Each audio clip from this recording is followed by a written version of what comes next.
Okay, so today we are going to be primarily talking about audio in Adobe Premiere, how to adjust it, how to raise levels, how to lower levels, how to listen. There's a bunch of different ways to do these things, and we'll get into that momentarily. But first, obviously, I'd like to review starting a project. If you launch Premiere, if you double-click on the Premiere icon, one of the first things you'll see is a menu similar to this. Please don't forget to name and give a title to every single project that you create. Here at Specs, once again, we'd like your last name first, then your BMA number, then whatever the project is called. Always make sure that it is going to the proper folder, and then the rest of your settings should be cool, so you can just click and OK. So here we have our Premiere home screen. I'm going to go to a new project. As you can see right now, it's untitled, so I'm going to give it a name.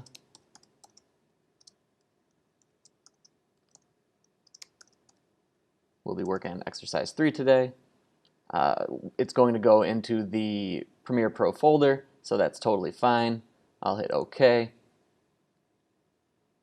And now we're ready to go. But are we really? Because we don't have any stuff. We have no media, we have no assets. So once again, just as a reminder, I'd like to talk about how to get stuff. Again, I want you using shortcuts as much as possible. Please remember Command S, that's save. Use Command S often. That'll be the #1 shortcut that you need to remember. But for this one, we're going to import some footage, so it's going to be Command I. When I hit that, this pulls up. Hopefully you all have your assets for today downloaded. This file's a little bit bigger than usual. So I've got my week 18 folder. I'm just going to get the entire folder. And that folder and all of the subfolders will show up into my project window, and then I can take a look in there really quickly.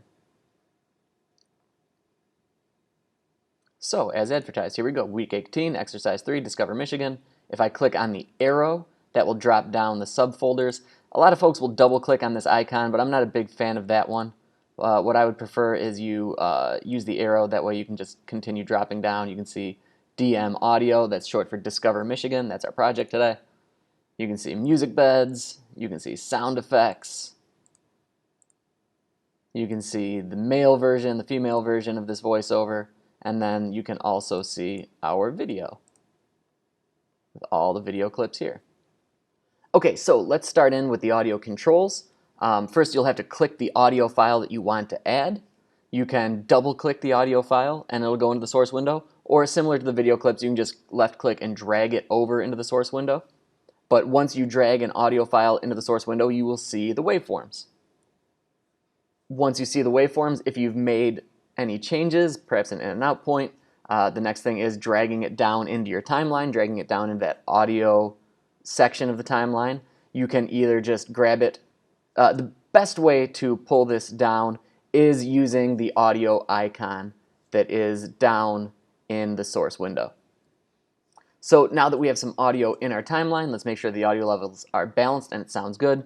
You guys do have some experience with Adobe Audition. You've got experience in your radio courses, so you know that audio needs to be a certain level. You don't want things really high and clipping, or you don't want things especially low and then your audience can't hear them. So if you do click on the file down in the timeline, if you go back up into the source window, you should have then the audio clip mixer, and you can see a little basic mixer where you'll be able to adjust your levels.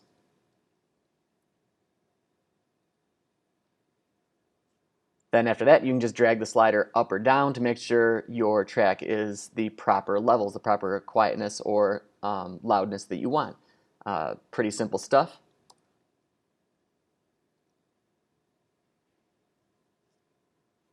So in Premiere, you want your levels to be peaking at about -12. I think honestly you can get away with about -6 for the peaking. If you average around -12, I think you're good there. The main thing is you definitely don't want to see those bars moving up into the red. So let's jump into Premiere and look at this again. So back in Premiere, what I'm going to look at is the voiceover for this particular project that we're going to be working on today. If I double click here, now in our source window we can see everything. We can scrub across and listen to it in its entirety.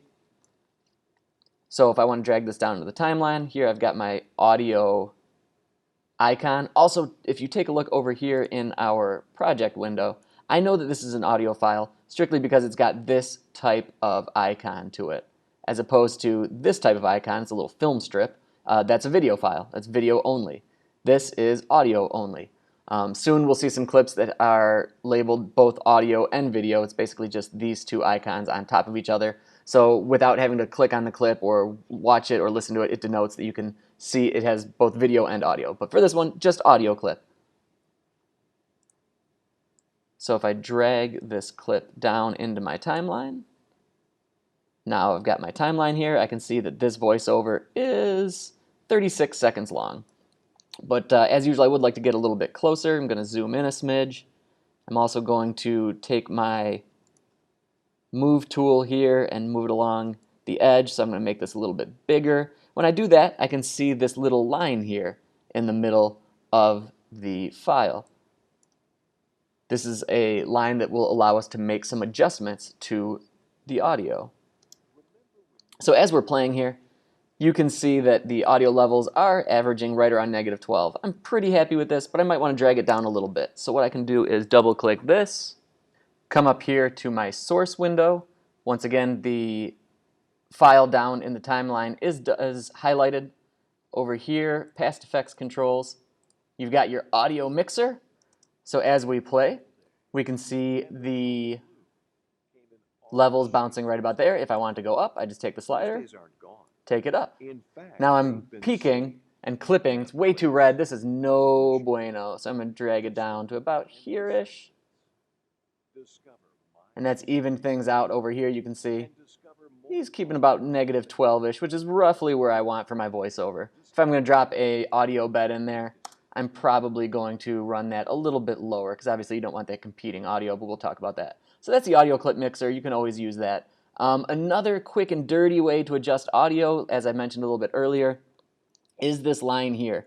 If you make your track a little bit bigger, maybe zoom in a smidge, you can see that with the selection tool, you can raise and lower the audio. This will be very, very low, as you can see over here. Or I can take it and raise it up. This will be very, very high. We can see it over there. So this is a really quick and dirty way to do it. Not quite as precise as what you're going to get up here in the audio clip mixer.